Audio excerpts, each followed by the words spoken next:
आघात. लेखिका प्रिया उंबरकर. वाचक स्वर सिद्धी गायकर.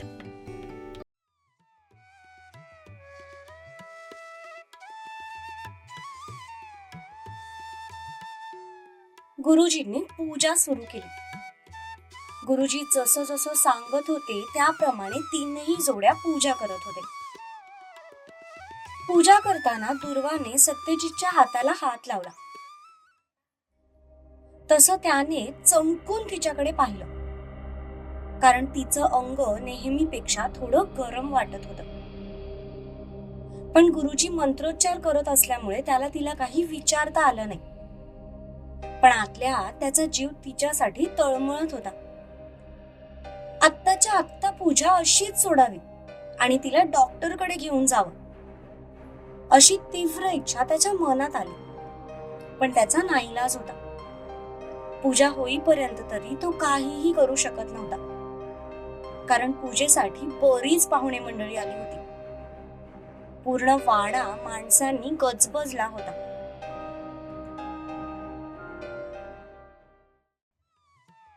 इकडे शिवाचं लक्ष मात्र पूजेपेक्षा जास्त समोर ठेवलेल्या शिऱ्याच्या पातेल्याकडे होतं.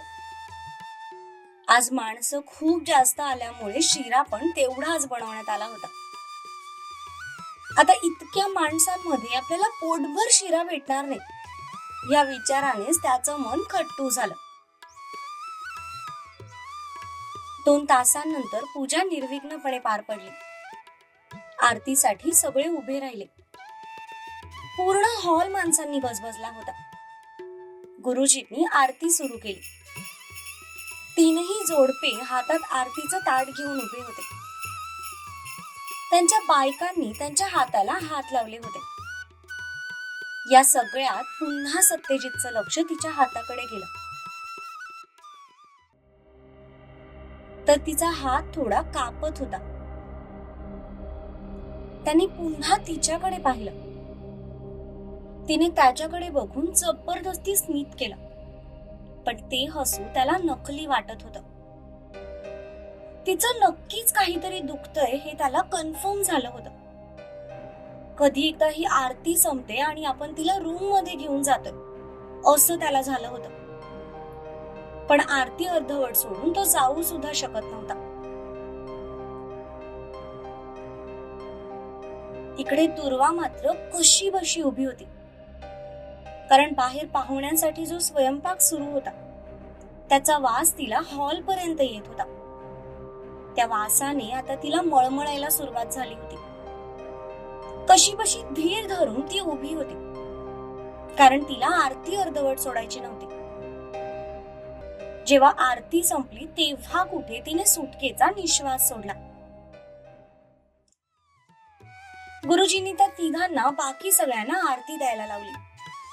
त्याप्रमाणे ते करू लागले. त्याच गोष्टीचा फायदा घेत ती त्या गर्दीतून निसटली आणि सरळ तिची रूम गाठली.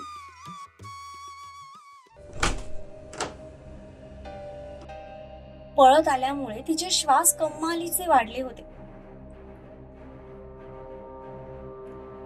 ती वॉशरूम मध्ये गेली. तिला अचानक उलटी आल्यासारखं झालं, पण बाहेर मात्र काही पडलं नाही. तिचा चेहरा घामाने पूर्ण ओला चिंब झाला होता. बराच वेळ ती उलटी करण्याचा प्रयत्न करत होती, पण तिला उलटी झाली नाही. काही वेळानंतर तिला थोडं बरं वाटू लागलं. तिने तोंडावर थंड पाण्याचा शिपका मारला. तिथल्या टॉवेलने तोंड पुसत जशी ती मागे फिरली तशी तचकली, कारण तिच्या एकदम मागे सत्यजित हाताची घडी घालून उभा होता आणि नजर रोखून तिच्याकडेच बघत होता. जीत, घाबरले ना मी. एंजल, काय होतंय तुला?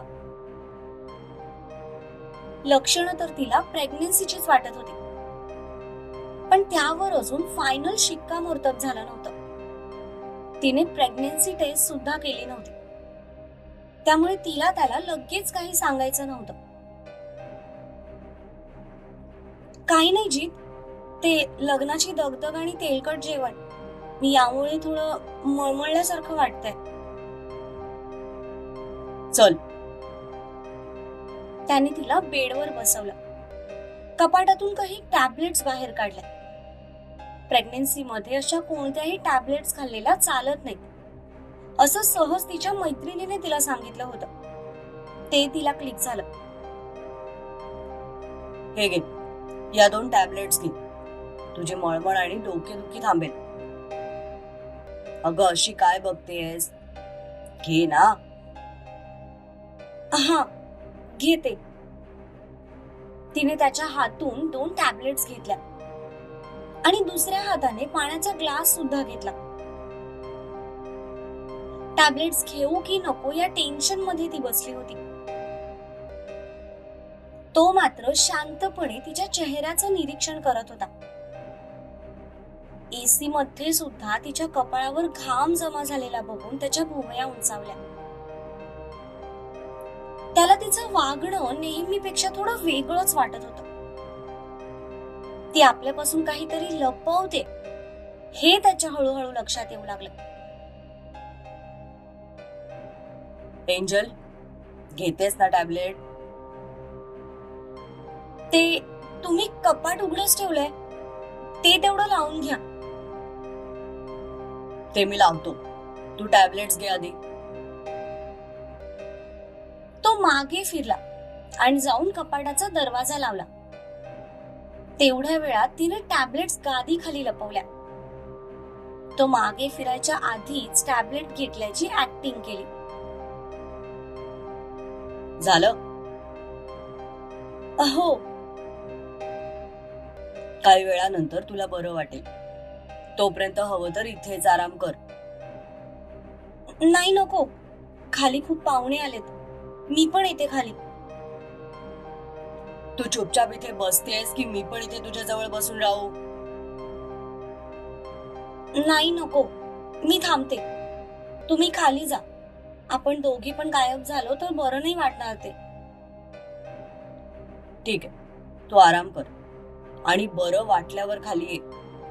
मी माईला तसं सांगतो. तुला कोणीही डिस्टर्ब करणार नाही. तिने फक्त हो मध्ये मान डोलवली. तिच्या डोक्यावरून हात फिरवत तो हसतच बाहेर निघून गेला. आज पहिल्यांदा ती त्याच्यासोबत खोटं बोलली होती. त्याच्यापासून काहीतरी लपवत होती, पण त्यामागे सुद्धा कारण होतं. तिला आधी स्वतःला कन्फर्म करून घ्यायचं होतं आणि मग ती ही गुड न्यूज त्याला सांगणार होती. त्यावेळचा त्याचा चेहरा आणि एक्सप्रेशन्स कसे असतील हे तिला स्वतःच्या डोळ्यांनी बघायचं होतं.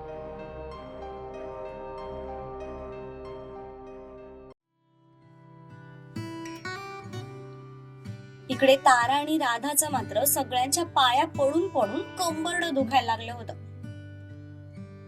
तारा तर 2-3 वेळा साडीच्या निऱ्यांमध्ये पाय गुंतून पडता पडता वाचली होती. अगदी काही तासातच तिची पुरती वाट लागली होती.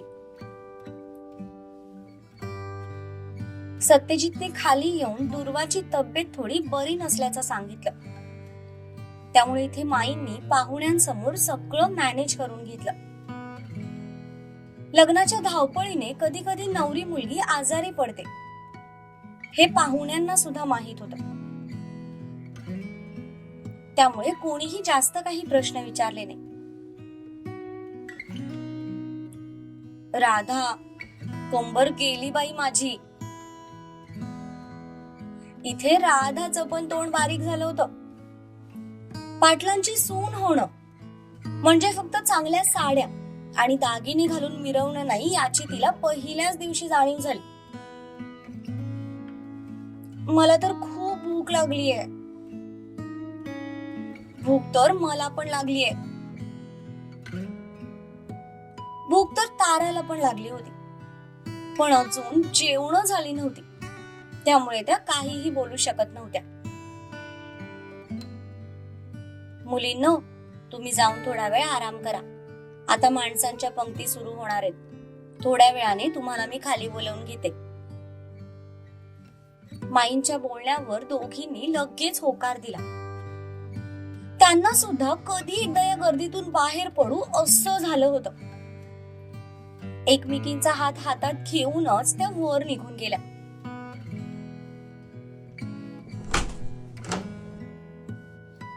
रूम मध्ये येताच ताराने पहिला खांद्यावरची साडी पिन काढली आणि पदर अंगावरून सरळ बाजूला केला.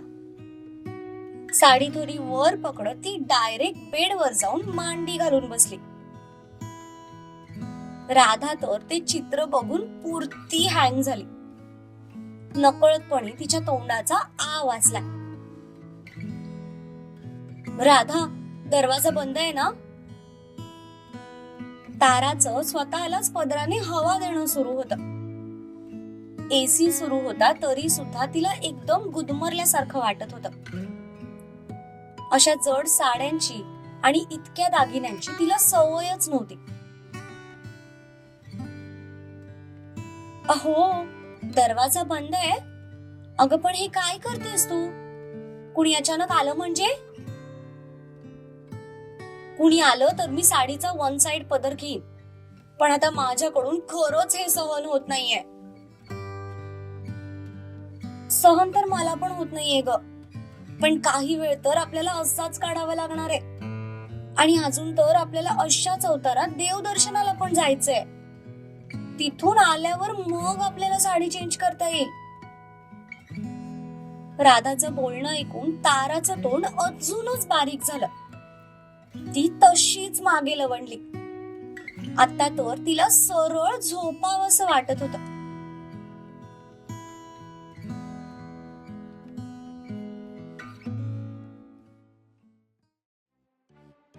इकडे शिवाचा जीव मात्र नुसता खालीवर होत होता, कारण शिरा वाटायला कोणीतरी दुसराच मुलगा बसला होता.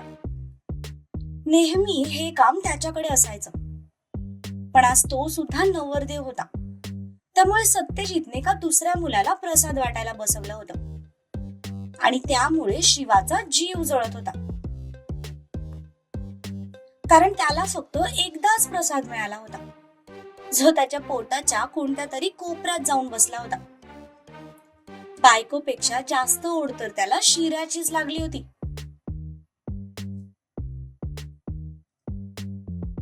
खूप त्रास होत असेल ना रे तुला?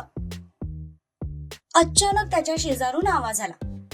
तसं त्याने नजर फिरवून पाहिलं तर सूर्या शिऱ्याची दुसरी वाटी घेऊन आला होता. त्याच्या समोरच खात बसला होता. ते बघून त्याच्या भुवयाच उंचावल्या गेल्या. मला का त्रास होईल? अरे असं काय करतोस? शिरा वाटायला आज भाईने दुसऱ्या मुलाला बसवलंय ना, नाहीतर शिरा वाटायच्या नावाखाली अर्धा शिरा नेहमी तूच फस्त करायचास. पण आज तुझा तो चान्स गेला. बिचारा, खूप वाईट वाटतंय मला तुझ्यासाठी. सूर्याने राहिलेला शिऱ्याचा घास तोंडात टाकला आणि हात झटकले. शिवाने रागात त्याच्याकडे पाहिलं. तो मुद्दाम आपल्याला डिवचतोय हे न कळण्या इतपत शिवा मूर्ख नव्हता. तुझा झाला ना शिरा खाऊन? मग जा आणि उठ इथून, नाहीतर तुझ्या बुडाला मुंग्या लागतील. सूर्या तिथून निघून गेला तसं शिवाने दात ओठ खात त्याच्याकडे पाहिलं. एकतर आधीच बिचाऱ्याला शिरा मिळाला नव्हता, त्यात सूर्या त्याला मुद्दाम रागाला आणत होता. पाहुणे होते म्हणून, नाहीतर आतापर्यंत एखाद दोन पंच सूर्याला नक्कीच पडले असते. आणि हे सूर्याला पण चांगलंच माहित होतं. म्हणूनच पाहुण्यांच्या आडून तो स्वतःच्या सुप्त इच्छा पूर्ण करून घेत होता.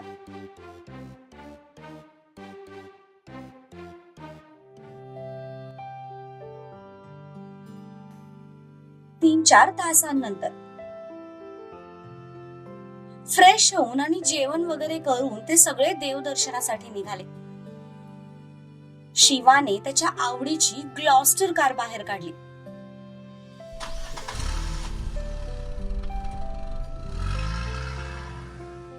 6 सीटर असल्यामुळे सगळेजण आरामात त्यातून जाऊ शकत होते. शिवा ड्रायव्हिंग सीटवर होता, त्यामुळे त्याच्या शेजारी तारा बसली. मागच्या सीटवर सूर्या आणि राधा बसले, तर सगळ्यात मागे सत्यजित आणि दुर्वा बसले. खर तर दुर्वाला आता मागे बसायला पण भीती वाटत होती. उगीच गाडी मध्ये कुठे उडाली आणि बाळाला काही झालं तर, या भीतीने आतापासूनच तिच्या मनात घर करायला चालू केलं होतं. पण मला पुढे बसू द्या असं ती कोणालाही म्हणू शकत नव्हती. त्यामुळे नाईलाजाने ती सत्यजित सोबत मागेच बसली. एंजल, आता बरं वाटतंय तुला? तसं तिने ऑकवर्ड स्माइल करत होकार दिला. आज पहिल्यांदाच तीनही जोड्या कुठेतरी बाहेर सोबत जात होत्या, त्यामुळे सगळे एक्साइटेड होते, एकटी दुर्वा सोडून. तिच्या मनात आता सध्या फक्त बाळाचे विचार सुरू होते. जर खरंच ही न्यूज पक्की असेल तर घरच्यांची रिॲक्शन काय असेल, सत्यजितची रिॲक्शन काय असेल, याचं तिच्या डोळ्यासमोर आत्तापासूनच चित्र सुरू झालं. त्या इमॅजिनेशनने सुद्धा तिच्या चेहऱ्यावर एक सुंदर स्माइल आली होती. सत्यजित मात्र तिच्याकडे तिरप्या नजरेने बघत होता, तिचं ऑब्झर्वेशन करत होता. एकतर आज ती खूप कमी बोलत होती, दुसरं म्हणजे ती आपल्यापासून काहीतरी लपवते हे त्याला प्रकर्षाने जाणवत होतं.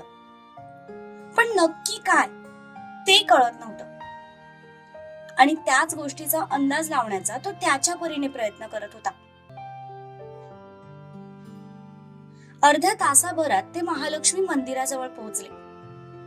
दुर्वाने सुटकेचा निश्वास सोडला, कारण गाडीत तरी तिला काही त्रास झाला नव्हता. शिवाने गाडी पार्क केली, तसे सगळे एक एक करून खाली उतरले.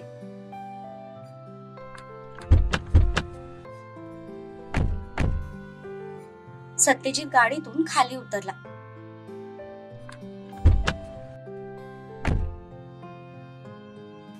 फिरून दुर्वाच्या बाजूने आला. ती गाडीतून खाली उतरतच होती तितक्यात दरवाजा उघडला गेला आणि तिला समोर एक हात दिसला. तिने नजर वर करून पाहिलं तर सत्यजित तिच्याकडेच बघत होता. एंजल, कम. तसं तिने गडबडून आजूबाजूला पाहिलं. त्या चौघांनी दोघांकडेही पाहिलं होतं, पण त्यांनी बघून न बघितल्यासारखं केलं.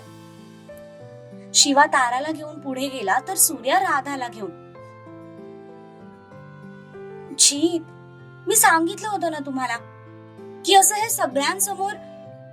मला माझ्या बायकोची काळजी वाटते, आणि ती काळजी जर कोणाला अतिशयोक्ती वाटत असेल तर तो त्यांचा प्रॉब्लेम आहे, माझा नाही.